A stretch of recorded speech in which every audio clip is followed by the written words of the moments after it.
여러분 오늘은 시청자 주식 분석도 하나 할 예정이고요. 다른 하나는 운이 좋아서 매수한 종목에 대해 이야기하도록 하겠습니다. 오늘도 함께 가시죠.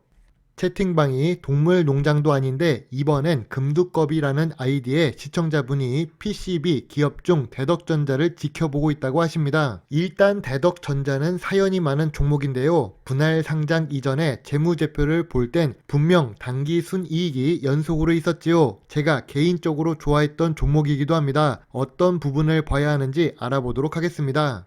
대덕전자입니다. PCB 관련 주식이고 시가총액이 무려 1조가 넘는 대형 주식이지요. 그동안 52주 최저가 종목들을 올리고 있었는데 대덕전자는 52주 최고가 근처에 머물고 있네요. 예전부터 좋아했던 이유는 배당금을 잘 주던 회사였기 때문인데요. 지금은 주가의 상승으로 배당 매력이 조금 떨어진 상태입니다. 재무제표를 보겠습니다. 평소에 보았던 재무제표와는 조금 다르지요. 그 이유는 대덕과 대덕 GDS, 대덕전자를 상장하고 분할하고 지분 넘기는 과정이 있어서 경영승계 과정으로 분할되었기 때문이지요. 예전부터 개인적으로 좋게 보았던 회사인데 승계 때문에 이렇게 하는 것 같아 조금 아쉽다고 생각합니다. 아무튼 매출액은 2020년보다 2021년에 상승한 것을 볼 수 있고 2021년에도 단기 순이익을 기록하고 있습니다. 예전에 상장되었었던 대덕전자도 5년 연속까지는 아니지만 크게 손해를 보지도 않고 꾸준히 배당을 주는 회사로 유명했지요. 대덕전자는 다행스럽게도 낮은 부채 비율과 높은 유보율 덕분에 재무적으로는 안정성이 높다고 할 수 있겠네요. 2019년 뉴스입니다. 김영재 사장 대덕전자 인적 분할로 지배력 강화. 개인적으로 김정식 회장님을 3차례나 뵌 적이 있는데 그때마다 이 분의 경영 방침이나 철학, 생각을 조금이라도 느낄 수 있었죠. 존경했던 분인데 2019년에 돌아가셔서 조금 아쉬운 마음이 듭니다. 이제는 대덕을 지주사로 앞세워서 대덕전자와 Y솔에 대한 지배 구조를 구축하는 데 성공한 김영재 사장입니다.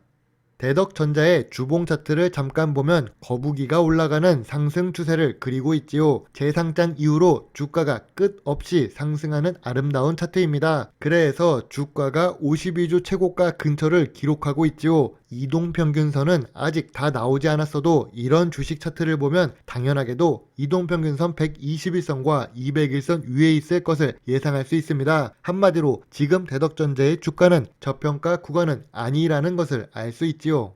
그럼 모회사인 대덕과 자회사인 Y솔은 어떨까요? 모회사인 대덕은 주가가 7,000원대를 기록하고 있고 시가총액 2,400억으로 낮은 편입니다. 지주회사라고 하지만 시가총액이 낮은 편이지요. 자회사인 Y솔은 어떨까요? 주가가 만원 수준이며 시가총액은 3,000억 정도 되네요. 대신 코스피가 아니라 코스닥에 상장되어 있습니다. 일단 두 회사의 주식 차트도 함께 봐야 알 것 같네요.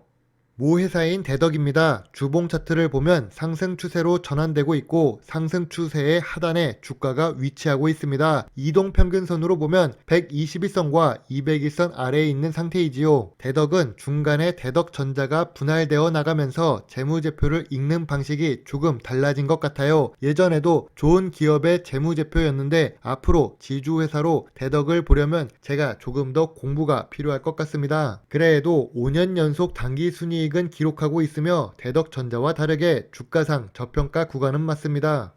다음은 Y솔입니다. Y솔은 주봉 차트를 보면 하락 추세를 그리고 있지요. 그런데 이 하락 추세가 점점 멈춰가고 있는 것 같습니다. 이동평균선 121선과 201선 아래에 있어서 저평가 구간이기도 하는데요. 다만 아쉬운 점을 들자면 매출액이 감소를 해서 주봉 차트가 하락 추세를 그리고 있다는 점입니다. 매출액이 상승하고 있거나 영업이익이 꾸준히 증가하는 모습이라면 지금의 주가 하락을 세일 기간이라고 생각하고 환영하겠지요. 그런데 지금은 세일이 아니라 해당 영업이익에 맞는 차트의 하락이라고 생각이 듭니다. 그래도 지금 주가가 2017년 저가 수준이고 2020년 3월 같은 하락이 있기 전 수준이라 저평가는 맞다고 생각이 듭니다. 지금까지 모회사 대덕과 자회사 Y솔의 주봉 차트를 보았습니다. 모회사와 자회사는 주가가 저평가 구간으로 내려왔는데 대덕전자는 다른 세계의 사람처럼 주가가 상승하고 있지요. 그 이유가 무엇일까요? 아무래도 우리보다 먼저 이 정보를 알았을 사람들이 투자를 했을 가능성이 있지요. 대덕전자 같은 경우 신규 시설 투자도 하고 있습니다. 무려 1,100억짜리 시설 투자인데요. 비메모리 반도체 시장 수요의 증가에 맞춰서 대응하기 위한 설비 투자라고 합니다. 이런 식으로 성장성이 높다는 것을 보여주고 있지요. 대덕전자 역시 수출 비중이 50% 정도로 높은 편입니다. 앞으로 반도체 관련 산업은 계속 성장할 테고 기존의 삼성전자 거래처이기도 한 대덕전자는 성장성이 높다고 볼 수 있습니다. 다만 현재 주가가 저평가 구간이 아니라서 안전한 투자를 좋아하는 황금 거북이 입장에서는 투자 보류로 대응할 것 같습니다.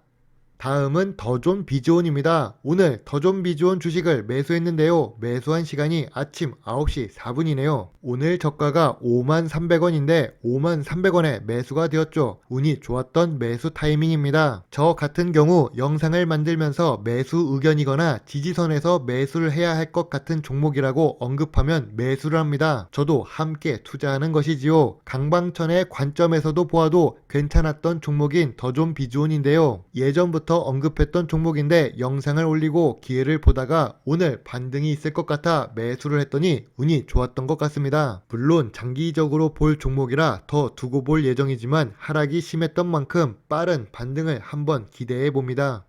일단 대덕전자는 매수 보류 의견입니다. 첫 번째 이유로 분할 상장 이후 정보를 보기 어려워졌습니다. 분명 좋은 회사였던 것 같은데 재무제표가 복잡해졌고 어떻게 가중치를 둬야 할지 저는 감을 아직 잡을 수 없습니다. 그래도 미래 성장성이 있는 PCB 산업에 있다는 점과 예전부터 안정적인 IT 관련 주식으로 유명했던 대덕전자입니다. 분할 상장 이후로 시가총액이 높아져서 조금은 빠진 이후에 접근하는 것이 좋다고 보고 있습니다. 황금거북이는 대덕전자 매수 보류 의견을 제시합니다. 여기에 적지는 않았지만 와이솔 같은 경우 지금 매수 타이밍이라고 보고 있습니다. 지금 와이솔의 주가에서 조금 더 빠진다 하여도 괜찮은 주가 수준이라고 볼 수 있지요. 물론 투자의 책임은 매수 매도 단추를 누른 본인에게 있다는 것을 잊지 말아 주세요. 더 궁금한 내용이 있으시면 황금거북이 오픈 채팅방을 이용해 주세요. 지금은 인기가 없어서 서울 지역에서만 오프라인 모임을 하고 있습니다. 모임에 참가를 원하신다면 채팅방에서 저에게 연락을 따로 주시면 됩니다. 감사합니다. 좋은 하루 보내세요. 배당주 주식 유튜버 황금거북이입니다. 끝까지 시청해 주셔서 언제나 감사합니다.